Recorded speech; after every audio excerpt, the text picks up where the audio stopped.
rebelle ni terroriste ko donga bonyon na foni kara subaga parce que le colonel le commandant de Barkhane le général Barrera min kumbe a folo ani oni yere rapport ke comme quoi sema mo do bebo kata yadi nunu debe ou ka terrorisme barala madonna yo mais ou bien na be fe go so donc bon min dogole do accord ko fe avec kata terrorisme debe kelela e dunte jalamugu tiki fla donga bonyona e bi e agla ko ni kadi ka zoro ni dogole do choufe ni mega keleke choufe e bi yere bo ko la chodi maître ko akara fly ay kelen ni signé ndari ka mo akli jigi kuma be tarom na ni mo akibala le 15 Farafina président nana wati muna avec Robert Mugabe malani au wati là c'est pas le 15 le 15 le 15 il faut Robert Mugabe nana au wati voilà donc maintenant flana le 20 juin donc maintenant au te fladi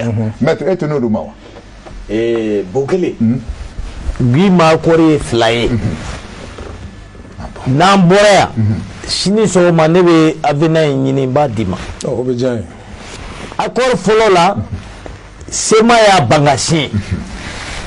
Ngenyo malini plateforme ni fento yasi. Uklala ka nyonche mali kungoka tita mais we mali wajibi akata. Algérie le 20 juin we avenanke. Avenaye article klendi. Nyerenye que toutes les doléances de la SEMA non prises en compte dans l'accord du 15 juin seront prises en compte dans le cadre de l'application. Article unique, signé le 20 juin. Au de quoi SEMA sorora gado nina ka flana fana signé. Mais plateforme ko lutte flana signé. D'accord, ok. Parce que au lutte toutes les doléances au coron. Maintenant moi je vais aïe makla. Aïe makla. Mais fera yoro mi fo monde ko so mo ba fo ko accord ko jamana ci accord jamais atada do woro nuna muna parce que afora ni accord ta sebenen do akona ouais tout le monde est attaché à l'intégrité du territoire comment on appelle ça la laïcité de l'état etc. au lu peut faire sebenen do article 1 gono ani article follow non gono mais bara mi prévoit de ko bara kan ke no bara de kera malibichi malibichi a folete ko malichi to du de mais no lu bara o kera do malibichi muna un exemple am domina ko bi malika fanga chité comment on appelle ça dugu chamanka nord là et ko accord ko régionalisation. Il m'a fait décentralisation des coûts régionalisation. Décentralisation, il m'a fait maire ou bichogomina. En Babakoya, ni ou la décision d'Ota, ou be préfet Kambarakono, ou le gouverneur Kambarakono, no koka teke ou be seguko. Mais régionalisation, au cours des régions fait nord là, à peu de binake, président de Bessigui. Au président, ou élu au suffrage universel, il a fait Mali président élu Choukoubina. Ou aller de à la fois le chef de l'exécutif régional et le chef du conseil régional. Au cours de aller de Famaworete, région qu'on a l'été. Ou on a les décision mita, ou exécuter tout de suite, qu'à son tutelle tala. Tutelle est mouillé, monté et mis c'est la fois et quoi ticket.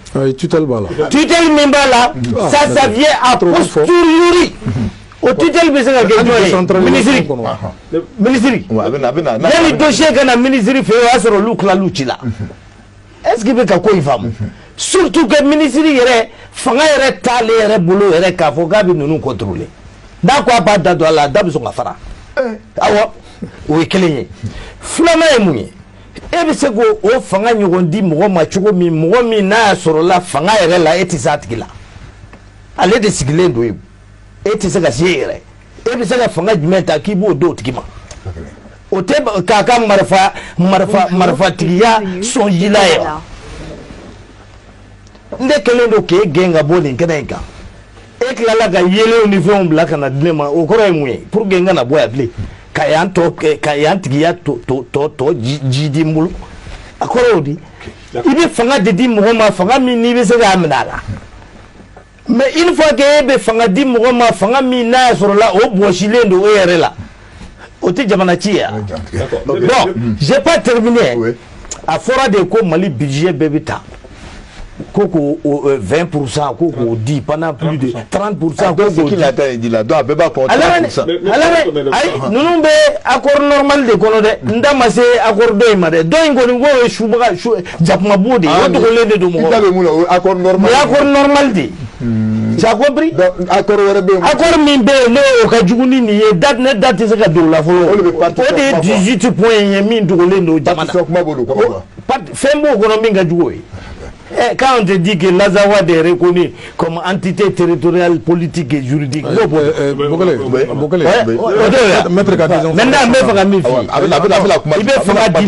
territorialement fier.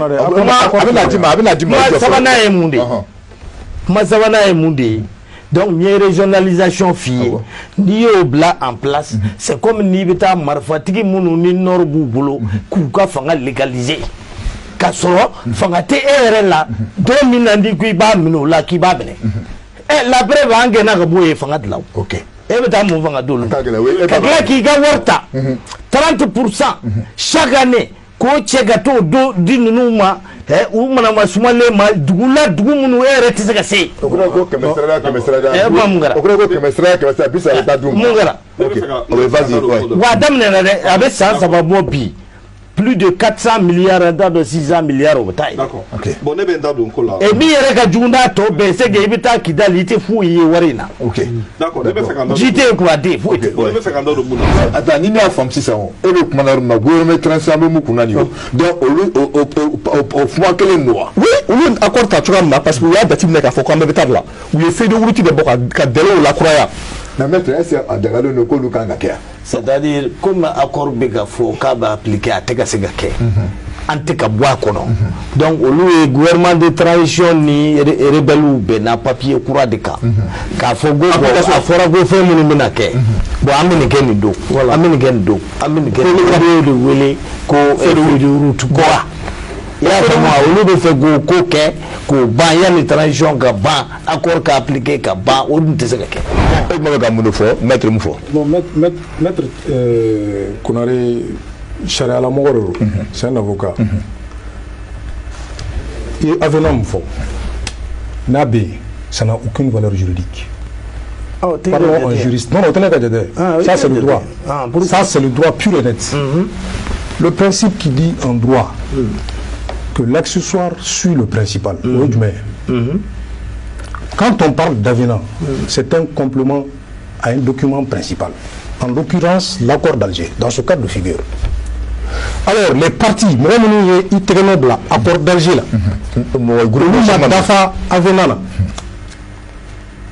est-ce que vous voyez? Plateforme est de faux. Koloma signé, donc au Luka Djate là, au Luka Djate. Donc,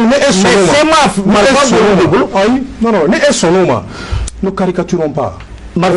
Restons professionnels. Mais son nom, maître Konare, au papier l'angolo. Ne ma soma.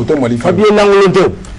Origine papier l'angolo parce que c'est ma que l'accessoire sur le principal. Fangata on a gasé ma wajibia kaso. Aïe. La bonne preuve que nous on a banda ziza asoro.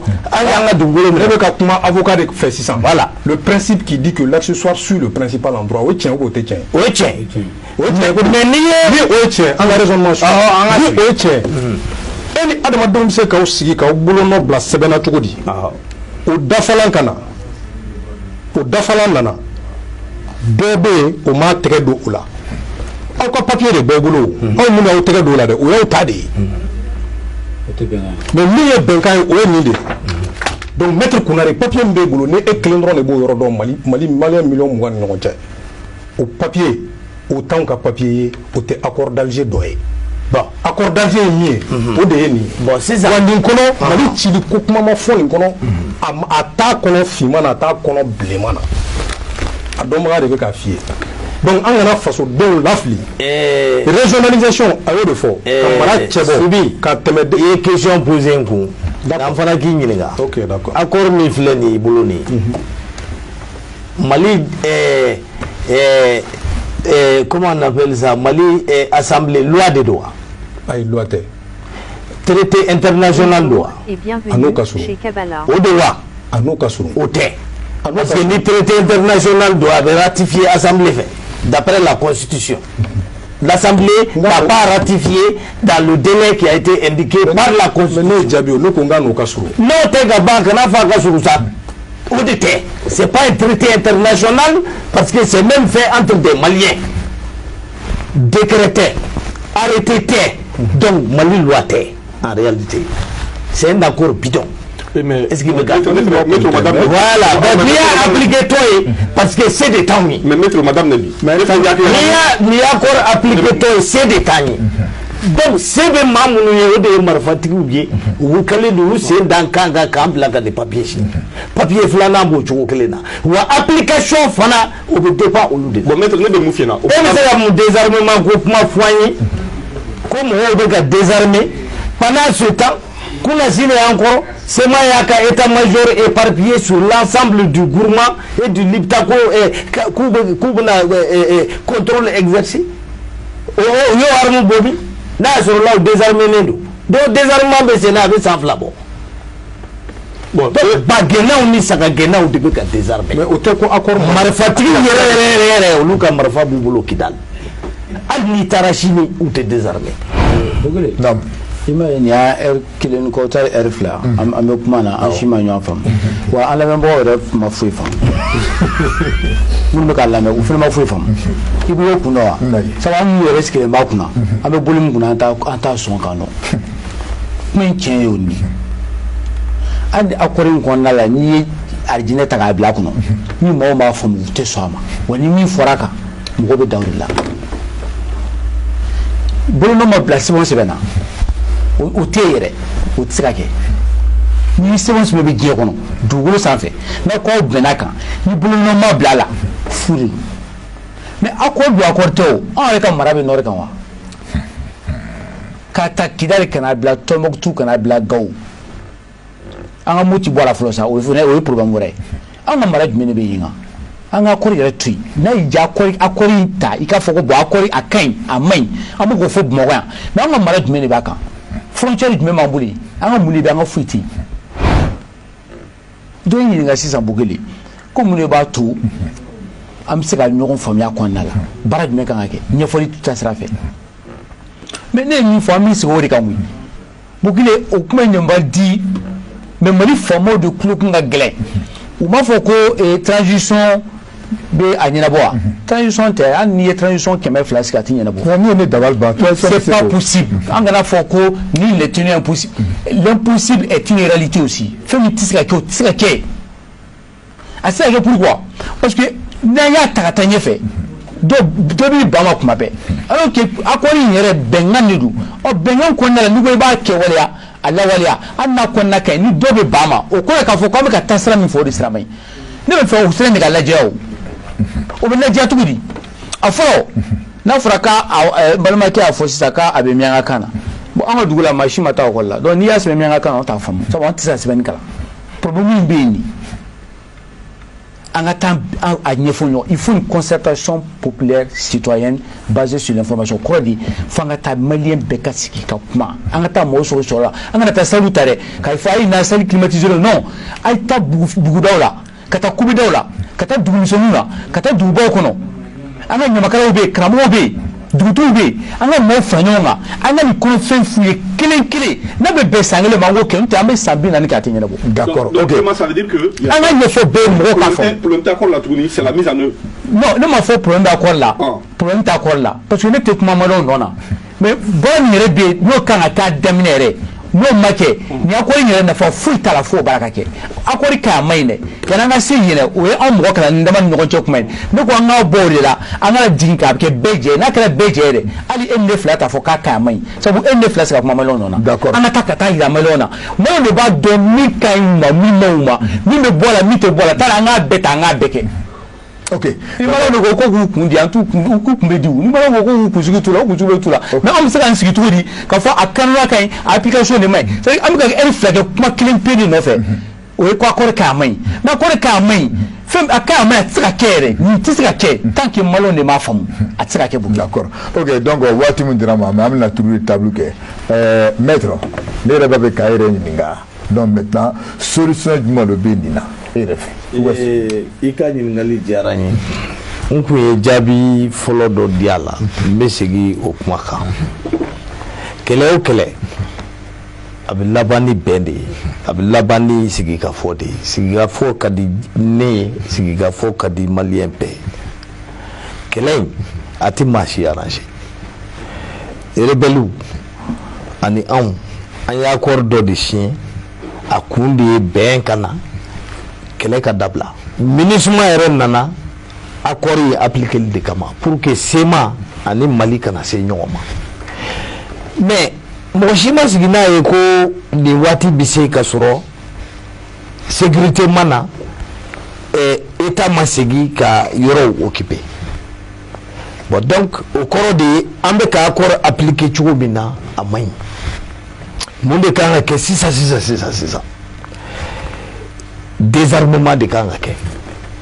k'a fɔ rebelle ye terrorisme bɛ Mali la marifatigi wɛrɛw bɛ Mali la bɛɛ ka marifa bila aw SEMA a ye marifa bila n'a y'a sɔrɔla sirannen de don Mali armée kana se aw ma bon an b'aw bila MINUSMA ni Barkhane ka contrôle kɔnɔna na mais a ye marifa bila sisan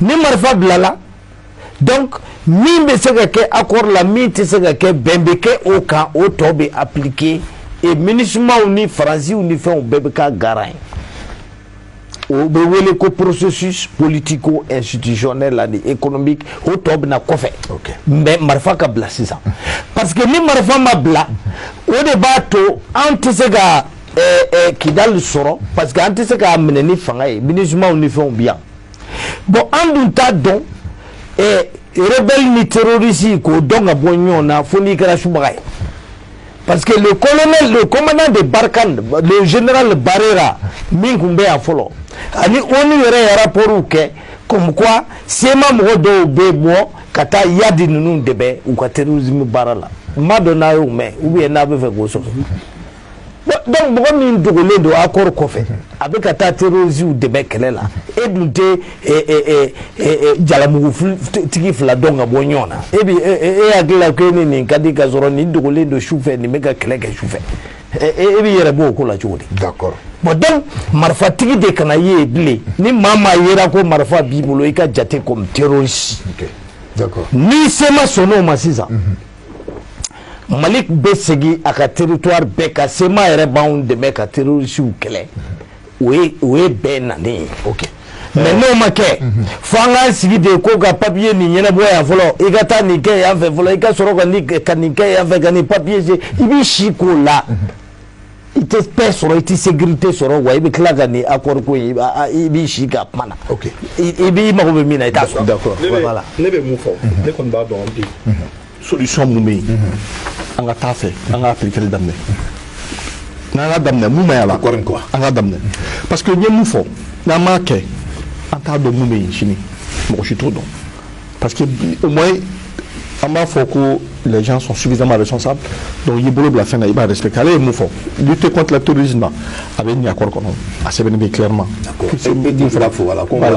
donc o ye kelen ye maintenant filɛ mun ye ka information ni mɔgɔ ka fɛn dɔ faamu bibi na information de lutter pour le mieux mais il faut pas revenir sur la décision c'est ça parce que ni e taara ale ko minalen ko kun kan ka di o y'a sɔrɔ gouvernement a décidé o kun bɛ di a bɛ kɛ cogo di sisan donc an bɛ segin encore est-ce que o tɛ segin encore peut-être information bɛ se ka di sensibilisation mais on ne doit pas revenir sur les acquis ça c'est extrêmement important maintenant fɛn wɛrɛ bɛ yen nɔ k'a fɔ an kana encore k'i b'a fɔ suya ko a ma daminɛ Mali la n y'a fɔ Côte d'Ivoire ye Marco signé à l'époque là a joué kan mais bi a produit a bénéfice kɛra min ye bi Alassane tɛ fanga la bi yan Côte d'Ivoire ma taa avancé yan Sénégalais bɛ k'a ɲini sisan olu fila bɛ kɛlɛ la u ni comment on appelle Casamance bɛ kɛlɛ la u daminɛna depuis san joli a tɛ ka fɔ olu ka sigi ka kuma mɔgɔ ma da don o la olu bɛ ka sigi ka kuma de kɛ an tɛ se ka taa bɛn kɔ donc vraiment an ka sigi an ka miiri k'a fɔ n'an m'a to ten parce que a mana kɛ cogo o cogo kɛlɛ bɛ kɛ ne ye denni yɛrɛ ta minnu bɛ nin na minnu baga taa denni na olu kɛlenw bɛ tila ka accord kɛlɛ olu bɛ fɛ ka accord ka falen cogo di sisan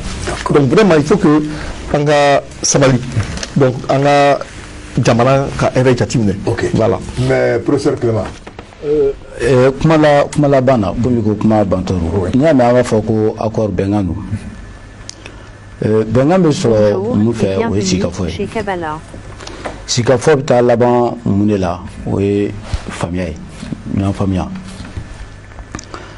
n'i ko ka accord appliquer a bɛ cogo min na bi a se tɛ marché an bɛ ɲɔgɔn nɛgɛ nin an bɛ se ka kɛ politique kuma ni fɛnw ye ka dɔ bɛ i yɛrɛ ko ja farajɛw ye parce que dɔ bɛ fɛ jama ka vote ye an b'a fɛ ten a bɛ cogo min na bi a tɛ se ka kɛ bɛɛ b'o dɔn o kɔfɛ Bukele bɛɛ bɛnna fɛn dɔ kan nin plateau in kan o ye k'a fɔ jamana in bɛ bolo min kan bi fanga t'an na wa accord bɛ signé tuma min na fanga t'an na wa bi fanga t'an na fɛnɛ an bɛɛ bɛnn'o kan an ka mara foyi tɛ nɔrɔ in kan a filanan bɛɛ b'a dɔn bi n'an ko an bɛ accord ta sisan k'an b'a lawaleya nin y'an san 5 an ma se ka kɛ a tɛ se ka kɛ an kɔni bɛɛ bɛnn'o kan a sabanan accord bɛ k'i banban fɛn damadɔ kan o fɛn damadɔ yɛrɛ Mali taabolo ye o ye jumɛn o ye ko laïcité o kɔrɔ ko chrétien yɛrɛ ka di min ye o Muhamɛdi diinɛ yɛrɛ ka di min ye o kafiri yɛrɛ ka di min ye o n yɛrɛ t'a si la ko bɛɛ bɛ bɛn Mali kɔnɔ a filanan accord y'i banban jumɛn kan o ye unicité o kɔrɔ k'an bɛɛ ye kelen Mali ko la Mali tɛ se ka tila a sabanan accord ko kɛlɛ min b'a ni ɲɔgɔn cɛ ko kɛlɛ in ka ban walasa jamana hɛrɛ ka jigin jamana kɔnɔ an ka lafiya n'an ye nin fɛn ninnu ta k'an sigi k'a lajɛ an bɛ taa laban mun de la o ye f'an bɛɛ ka don hakilina kelen filanan kelen taabolo kelen mais Bukele o tɛ kɛ fiyewu Mali kɔnɔ yan fo n'a sɔnna ma k'a dɔn k'a fɔ e min taara ekɔli la e ka faamuyali e kan ka dɔ di min ma taa ekɔli la bɔbɔ miɲanga sinɛfɔ bamanan kɔrɔbɔrɔ fila tɔrɛgi tamasɛki bɛɛ de kan ka faamuyali kelen sɔrɔ waati kelen walasa an bɛ ka hakilina kelen sɔrɔ ko in na min b'a to n'a bɛ ɲɛ cogo min na min bɛ se ka kɛ sisan o ka kɛ sisan min bɛ se ka kɛ waati wɛrɛ o ka bila waati wɛrɛ min yɛrɛ n'o tɛ se ka kɛ waati wɛrɛ ko bɛ bila fo waati nataw o n'a bila waati nata n'a sɔrɔ ko accord ko in yɛrɛ kun ye kɛlɛ ka ban mais a tɛna kɛ yɛrɛ o fɛnɛ o fɛɛrɛw bɛ se ka sɔrɔ sabula accord kɔrɔ tɛ k'a bɛ kɛ dɛ i b'a sɔrɔ an bɛ nin kuma in na anw b'anw si kɛ ka sa accord in tɛ kɛ yɛrɛ an bɛ to a kuma na o fɛnɛ histoire bɛ diɲɛ kɔnɔ accord dɔ signera a ma appliquer mais a kuma tora munumunu la nka a kɛra sababu ye ka waati dɔ kɛlɛ ban ka se ka hadamadenw fɔ ka bɛn mais nin tɛ sɔrɔ fiyewu fo maliyɛnw de ka se ka faamuyali sɔrɔ ɲɛfɔli ka kɛ maliyɛnw ye maa kalannenw ni jamana ɲɛmaaw bannen b'o de ma u bɛ fɔ a mutumɛn tɛ ka taa da o de to maliyɛnw bannen b'a ma ka maliyɛnw ta tɛ ko accord kɔnɔna dɛ maliyɛnw ta ye k'a fɔ k'an bɛ ban fila don mɔgɔw kun na ka sɔrɔ u kunkolo tɛ yen u bannen b'o de ma. ok Tibi kuma ka laban bɛ kuma bɛ o ye kuma bɛ kuma ko. Bukele an bɛ se ka mun fɔ dɔrɔn c'est que ni jamana gɛlɛyara fo mɔgɔ dalen tɛ mɔgɔ la bilen kuma gɛlɛyara o de b'an lase nin problème façon kɔnɔ. Le gouvernement a la responsabilité ta n'a fɔ grand frère Clément y'a fɔ cogo min na vraiment accord in ka ɲɛfɔ mɔgɔw ye fo la culture la communication fo k'an ka to ka kuma ɲɔgɔn ye ka fɛnw ɲɛfɔ i b'a ye diɲɛ jamanabaw kan ni ko bɛna commencer ka ferege a ŋunuŋunu bɛ caya dɔrɔn eh bien pouvoir public bɛ bɔ jamana marabagaw bɛ bɔ u bɛ ko yɛrɛ version kisɛ di u b'u cɛsiri bɛɛ kɛ pour que parce que vide ka ko bila u ka t'u yɛrɛ ma ten bon aw tɛ kuma ni ɲɔgɔn ye fɛnw tɛ ɲɛfɔ u ɲɛfɔ cogo la bon bɛɛ bɛ to ni hakilina ye filiw bɛ na fɛn caman bɛ don a kɔnɔ